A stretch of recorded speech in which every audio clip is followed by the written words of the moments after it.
Greetings and bienvenue, midnight crew. Thank you for returning to this broadcast, and welcome to new viewers joining us for the first time. If you like a video, then feel free to subscribe.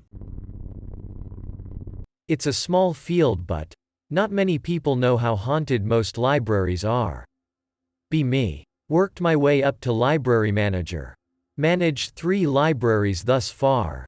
Board of supervisors, district manager, etc. Always tell you what's up with your branch shortly after taking the job.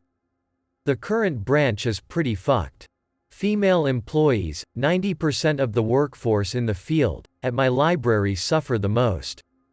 Angry noises affect one employee. Accuses her teammates of pranks. Stomping around, doors slamming, men shouting, etc. while in the back room. Another female employee has been locked inside the bathroom with the lights thrown off. The sink turned on when she was in there. Heard her cry for help, as a staff bathroom on the other side of the manager's office. The door was locked and required my master key, the only key that can lock that door from outside.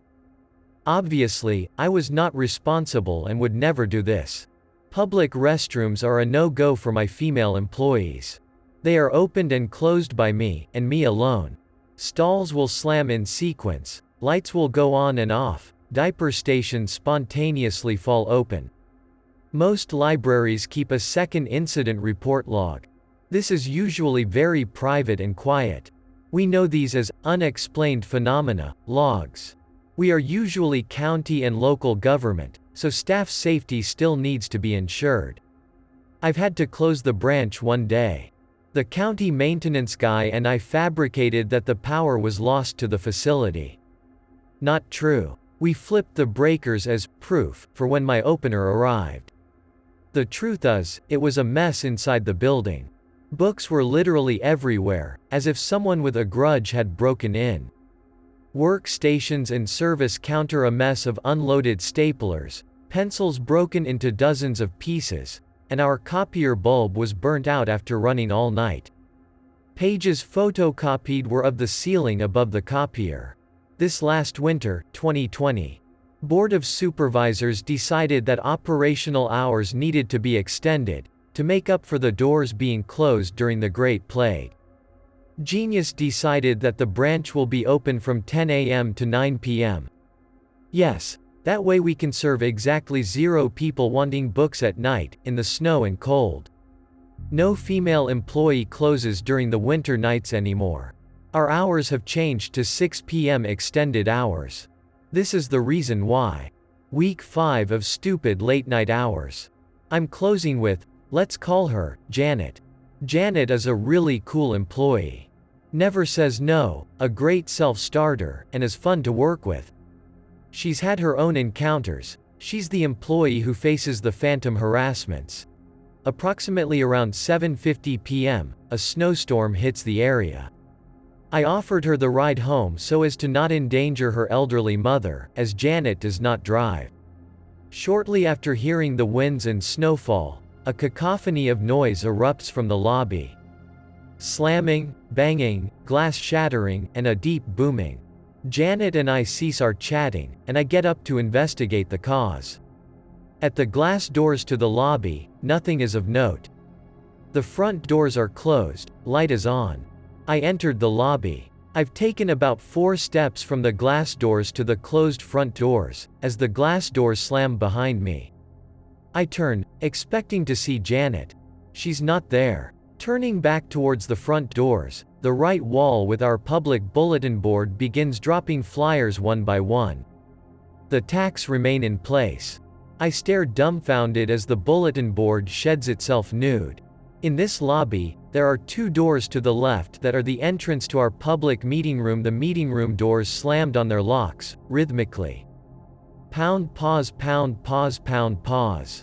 I jolted at this, but stared in shock as the blackness in the room was all that could be seen through the door windows. The light in the lobby started to flicker out of sync with the pounding. At this point, I'm finished with this. I've heard things and have seen things, but this is my first truly wholly unexplained experience in this branch. I make a deliberate walk to the doors leading into the library, and walk back inside. Janet is not at the customer service desk. I was unnerved by the experience from the lobby, but something about the familiarity of the library interior made her not at the desk okay. She was more than likely just shelving. Sure enough, I hear the squeaking of a book truck. After a single use, they all begin to squeak. I step into my office to check my emails once more, and finish a flyer for a children's program we were planning for the holidays. As I type, I hear the squeaking of the truck, then a pause. I'm thinking that indeed, Janet is shelving in the stacks somewhere. After about 10 minutes of my working, and the sounds stopping and the beginning of the book truck, I decide to go back to the main library and see if Janet needs assistance in finishing. The book truck is right in front of my open office door. Completely void of any library materials. Placed directly in front of the open space, so that I must move it to venture forward. I move the cart, and briskly make a tour through the library. I went through every shelf bay, and checked our teen room. I hadn't heard Janet walk by with the book truck, nor had I heard her out on the floor. In a panic, I head for the staff break room. A sinking feeling washed over me, that potentially the noises in the lobby were a distraction from some sort of bad guys who've entered the library through other means. The staff break room lights are off. I turn them on. The small room is empty. I check the back door staff entrance, it's locked. I think of the staff bathroom. I try the handle, and it's locked. I knocked. Nothing. I knocked harder, saying Janet's name. Nothing. I take the master key, and unlock the door. Janet is on the floor of the bathroom, crying her eyes out. Mascara all over her face. She looks up wide-eyed, and grabs me around the waist, absolutely delirious, saying my name and how she was trapped. I bent down to comfort her, asking what the fuck happened. I helped her up, and we sat at the lunch table. She's shaking as I bring her a box of tissues. When I had gone out to source the noise, she had waited more than 15 minutes for me to return. I stated that this wasn't possible, but she cut me off. She had gotten up to use the bathroom. She did her business, washed her hands, but the towel dispenser didn't work. She tried a few more times, but decided to exit the bathroom and use the towels in the kitchenette. The door wouldn't budge. She tried over and over, but the door was locked. She began pounding the door, and yelling my name. Frantic now, she became more and more terrified of her situation. That was when the lights went out on her. She felt around quickly for the switch, but no matter how many times it went up and down, the lights would not come back on. The sound of footsteps echoed on the tile floors. She said it sounded like 3 people were in there with her. This is when she began to cry. She was just waiting for the moment something, or someone, would shove her, push her, or run into her. She curled up in a corner trying to make herself as small as possible. She covered her head, but after just a moment, the footsteps stopped. The sink came to life. Gushing water, then it turned off. Gushing water, then off again. On the 3rd time, it began to just drip. Each drop becoming louder than the last, until, as she stated, the sound began to hurt her ears. It was then I arrived. When the lock turned over from my key, the lights came back on. I profusely apologized to Janet. However, I had been on the opposite side of the wall and heard nothing. I swore if I would have heard her, I would have been there in seconds. Janet wasn't okay. Of all the instances of these experiences, this had been the worst. She refused to be left alone, and the 2 of us traveled around the building and stayed close. I believed her story, but the time issue was nagging at me. Currently, the time is now 8:20. I had checked my PC clock at my workstation when I returned from the lobby and floor, but my time added up. Something about this wasn't odd, and terrifying. With only 40 minutes left of being open, we remained at the service counter watching videos to calm Janet down.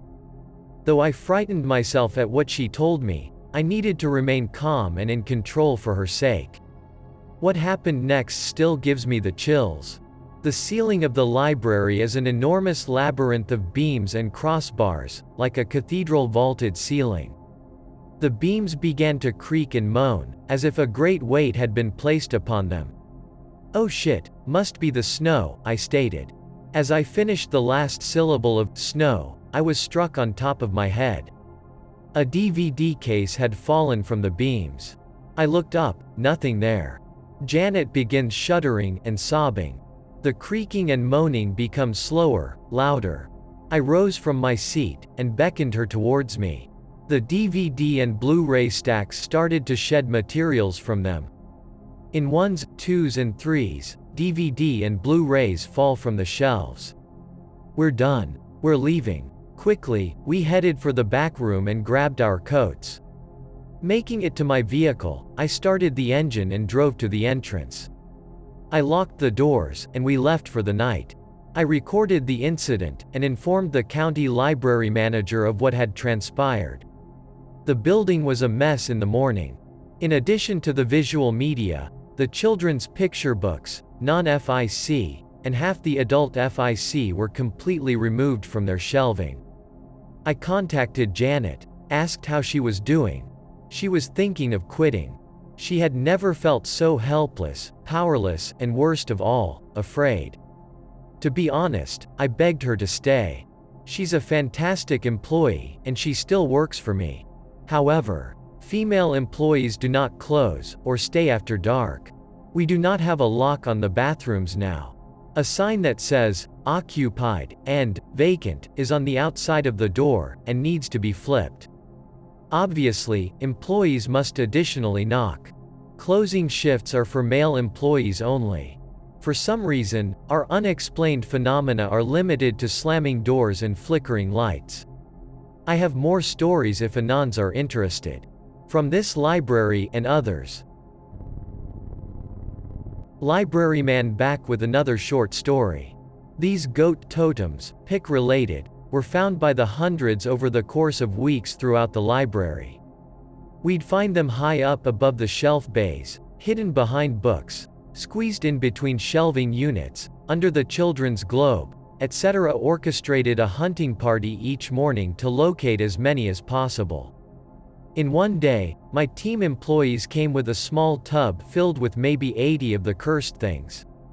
Team beginning to worry, as this is unusual and disturbing. Just more nonsense we go out of our way to ignore. We set a watch and patrol during operational hours. Keep an eye out for anyone tall to reach high. Look for someone bending down, reaching up, moving slowly through the shelf bays. We do this every 10 minutes for weeks. Still, every morning, we find these stupid things. This continues for an exact month. We never identified anyone, especially someone frequent, who could be considered a culprit. I present to the district manager a copy paper box filled with hundreds of the goat totems. We dispose of these. With the building being strange, let's assume the insidious. One day, they just stop. We found them all, and disposed of them. Being librarians, we're good at getting information. These goat totems are from a German beer. They should have a little red text saying on the bottom, "Celebration." Each and every totem had this scrapped off. Where would someone in this rural town be importing German beer in such vast amounts, in a dry county, in a state where it is illegal to ship alcohol? Additionally, these were never placed during the day as for a monitored fact. We'd find them in the morning. The pic attached is the sole surviving piece of evidence of this event. Libraryman. New story. This is about my visit to the most extreme rural branch, located in a once beautiful mountainous part of the state. However, an enormous wildfire ruined the area about a decade ago. Most of what was captivating has not grown back, and many of the summer cabins have never returned because of the state of the place. This branch serves less than 75 people, and is 54 miles from the nearest town. Being young, lucky at times, but busting my ass and paying attention, I became the youngest library manager in my state, with only 4 years experience and a bachelor's degree. I had some great bosses, who showed me how a great library looks, runs, programs, and staff. District manager is impressed with my 4 months at my current branch. Begs me to do the same at this far-off rural branch the best I can, in 3 days' time. This rural branch is staffed almost entirely by a single volunteer, who is over 80. It is, however, funded and paid for by the county, as dictated by the Board of Supervisors. I agree to do my best. I'm always thirsty for the next thing to flex on my resume. I do, however, request to take on additional employees with me. It'll be hard work, and the extra hands will be needed. I take my most loyal, reliable, trusted employee. Let's call him DK. DK is a turbo artist. He's also 6'8". He will talk for hours about World of Warcraft, a game that ceased being relevant a decade ago, and a game no one has played in that time as well. I affectionately refer to his position as being Chief of Security at my branch. He never says no, craves my approval, but he's a hard worker. We arrived on day 1. 4 p.m. to 9 p.m. Overtime, so I'm excited to be here to say the least. We reorganize the collection, clean each filthy item with wipes, make room for adult programming, throw out an entire back room worth of useless trash.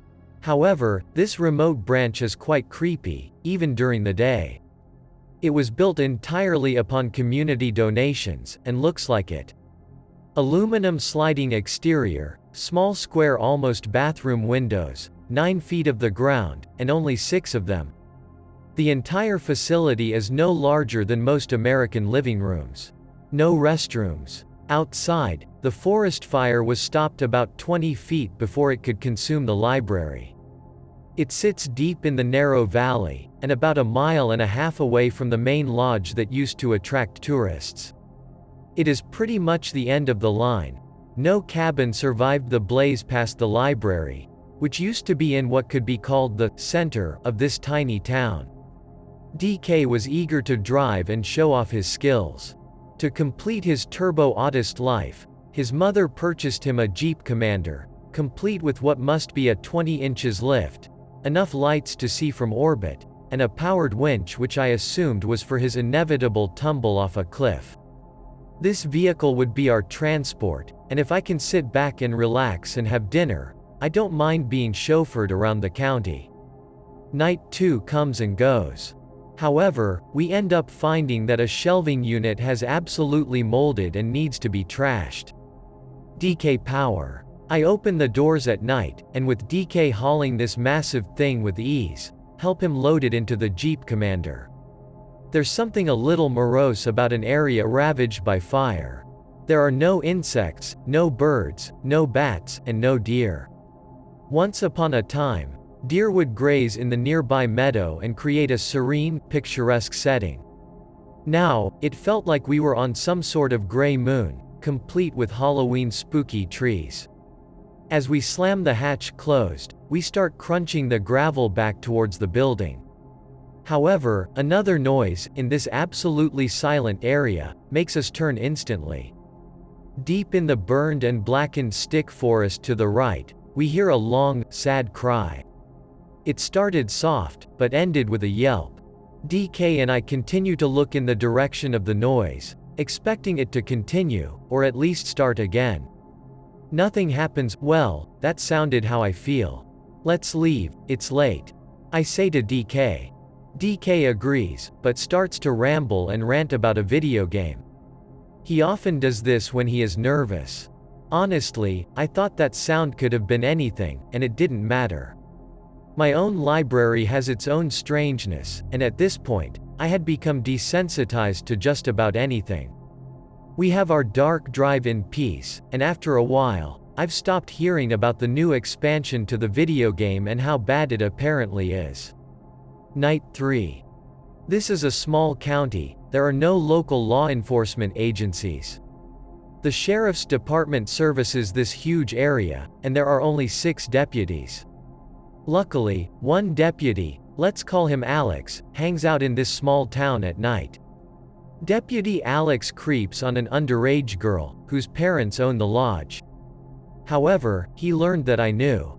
We had an agreement. I say nothing, look the other way, and in exchange, Alex doesn't notice my Volkswagen speeding by daily going 85 to 90 miles per hour on a 55 highway, on my hour commute. DK and I hit the McDonald's on the highway for dinner before we cruised to the library. As we drive the winding road, sure enough, Alex's Sheriff's Department SUV is parked out front of the lodge. We pull in front of the library and finalize the job. I set about finishing their brochures, flyers, and website. DK is now doing some deep cleaning. Halfway through the night, we hear a scraping noise. I jolted up from my daze, and DK looked over quickly to the source. The aluminum sliding on the wall next to me sounds as if something large is dragging itself against it. The sound continues, until it slows, diminishes, and suddenly dissipates. Exactly like something was rubbing against it. Huh, sounds like a deer or something needing a butt scratcher. DK said with a chuckle. I laugh as well, until we hear the same thing against the wall behind me. Same pattern, same gait of stride. Faster this time. Then the wall was over by DK. Huh, I say. DK grabs a stool, and attempts to peer out one of the tiny, small and high-up windows. The front door creaks from weight. The front door. The only way in and out of this shack. The front door, that is not locked. Instantly, I leap from my chair and dive for the door. I threw the lock on the handle. I back up, expecting the door to start pounding in, and the handle to be tried. Nothing. DK climbs down from the stool. Hey Anon, I didn't see anything, man. Do you think someone is trying to get in? Like, a patron sees out lights and thinks we're open? Maybe, I replied. This entire county is crawling with weirdos. Let's call Alex. I trailed off, interrupted by the scraping against the first wall where the noise first came from. It was faster this time. It cleared the first wall, followed by the second, in sequence. Alright, fuck this, I exclaimed. I'm going to call Alex. See if you can see whoever the fuck it is out that window. Leroy. Please, no man. Just get up there and take a peek. I said. 911 dialed. County Sheriff Department, Deputy Alex speaking. What is your emergency? Alex. I say between the scraping noise, speaking loudly now to hear myself over the harsh metallic shrieks. Anon here with the county library district. Hey, we're over here at blank public library. Do you hear this? Something is outside and scraping against the sliding. It's been messing with us for a few minutes now. We got the door locked. Can you please get over here and take a look? Though a creep, I appreciated his response and professionalism. Hang tight. I'll be there in 2 minutes. Don't go near the door. I'll have my lights on. We hung up. DK, see anything? No response from my chief of security. He just stared out the window. DK, do you see anything? Yeah. Like if this is like a super tall black thing that kinda looks like the trees. Then I saw the top of something's head go by a second ago. My palms are sweating at this point. What the fuck? Alex will be here in like a second. I'm sure he'll see it and give it the business. The sounds stop. Fatally, we hear a siren. Red and blue lights begin to illuminate through the windows. Car door slams. Crunching gravel. Flashlight beam mixes with the red and blue. Door pounds 3 times with a knock. Anon? Deputy Alex here. Are you there? Yeah, we're in here. Want me to open up? Yeah, we're clear out here. But what's happened here? DK and I exit the library. Outside, we see what he's seeing. The aluminum is scrapped as if it was metal on metal. Deep, light, and medium gouges reflect in the flashlight. I look down. Tracks, circling the small building, are in a line. Alex looks down and shines the light. 3 toed tracks, almost like a bird, are visible. What the fuck? Alex asks us what we're doing, we explain. Asks us if we'd seen anyone, seen anything strange, or heard anything. No, no, and no. Goes to his SUV. Takes his report log, starts filling it out. Asks for my ID. The squad SUV is parked 6 feet from the building. DK's Jeep Commander is parked to the right, closer to the burned woods, about 30 feet away. As DK and I keep looking around, and Alex is making his report, we all hear it. Very close, very loud. If you've ever seen the movie, the CGI Beowulf film with the sexy golden dragon lady, you might remember the Grendel character, and the sound he made when he heard loud noises. Like this irritated whining noise. We hear something similar to that. It is accompanied by exasperated breaths and wheezing. It came from over by the Jeep Commander. Alex unholsters his weapon, dropping his log papers. You there. Hands up where I can see them. In the chill of the night, steam is rising from under the Jeep. Something is breathing heavily under it. Gravel is swirling, and with the flashlight, a shadow can be seen under it. Sheriff's Department. Hands out slowly. Let me see your hands. Show me your hands now. The gravel stops swirling. The steam sighs out from under the vehicle. Alex approaches, but only slowly. DK's Jeep Commander begins to slide to the left. A slow, dragging slide as the vehicle was slightly lifted as well. The breathing and steam was chugging like a steam locomotive. The car alarm is now wailing. Here's this huge vehicle, being lifted and dragged from underneath, moving slowly towards the tree line. Alex was stunned at this point. Weapon still pointed and drawn, he watched intently with the two of us. After a few seconds, he discharged his weapon into the dirt below the Jeep Commander. The vehicle drops, and ceases to move. A gangly arm grabs the step platform on the driver's side of the Jeep Commander. To me, it looked like a burnt tree, blackened with an alligator pattern, and had 3 fingers. The hand retreated as suddenly as it appeared. The vehicle tilted towards us and lifted, as a tall shadow appeared on the other side of the vehicle.